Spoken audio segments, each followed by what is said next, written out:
Hello, this is Heather Hoffman, and I have a simple and quick card to share with you today using a fun Angie Girl stamp set.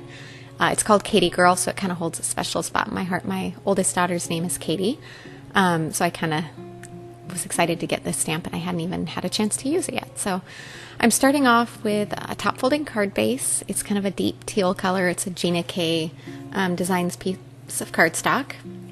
And I'm going to use that for my card base, and I kind of planned my layout for my card, but I'm going to stamp my image on white cardstock. I'm just using simple black ink because I'm not even going to do any coloring on this. You definitely could, then you'd want to use either a Copic friendly ink, or if you were going to use watercolors, then you could use something that was appropriate for watercolors. I'm just stamping it in my favorite simple black ink for just outline stamping. And I love how good and crisp an impression you get so easily with red rubber. Like I used my Misty, but I only needed to stamp once.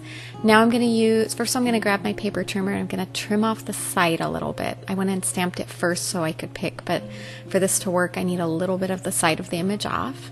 And then I'm just going to fussy cut it out with my scissors. I'm going to go ahead and skip that part so you don't have to sit and watch me fussy cut all the way through there. But now I have my image cut up, and you can see that that one straight edge is going to line up on the side of my card. So I'm going to go ahead and stamp my sentiment on here. I'm going to white heat emboss it so it kind of goes with the monochromatic feel of my card, with the just white and that deep teal color of the card base. So I'm going to plan where I want to place my image. I like to use the grid lines on the Misty to make sure my sentiment is level. It's really hard sometimes with red rubber exactly to see, so if I line it up on those grid lines, I know it's going to be straight across and smooth.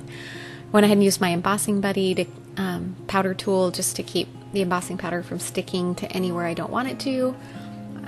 You don't really need to do this, but I like to stamp twice thanks to my Misty when I'm heat embossing, just because I know it'll hold the powder really well, because it'll have plenty of ink on there.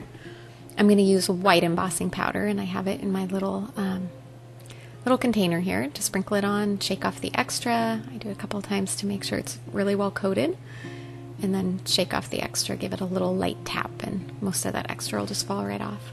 Then I'm pulling out my heat gun. Now, especially on a card base, I like to try and keep it from warping too much, so I preheat my embossing gun. That way, by the time you put the heat on there, it'll melt that powder really quick, and you don't have to just sit and heat the cardstock for a long time and warp your cardstock. It's kind of a neat little trick to help make that work well.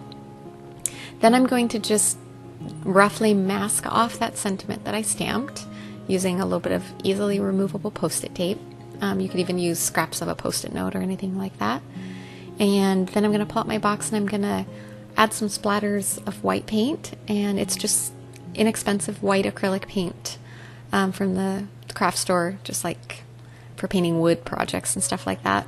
And I've mixed it about half and half with water in a little mini mister, and I just keep it on hand to add some splatters.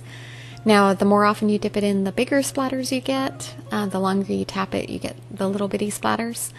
I kind of wish I hadn't dipped it twice. I kind of would have preferred more of the smaller ones, but I'm just going to go with it anyway because I think it'll still look okay. So I'm going to carefully pull off that mask. Now, usually at this point I would set it aside and let it dry because I'm notorious for smudging it. It doesn't take very long. That white acrylic paint actually dries fairly quickly, but I'm just going to do it really carefully now so I can finish the video. I use plenty of foam adhesive on the back of this because I really want that image to sit there sturdy. You can use less, but I like to be generous with it on a card like this since I really want it to hold and be steady and stable.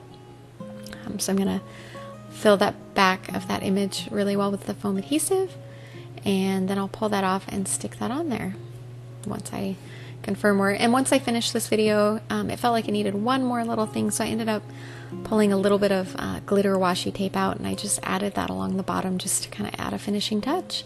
But otherwise, a very simple card, no coloring required. Those Angie Girl images work great for this. Hope you enjoyed. Have fun. Have a wonderful day.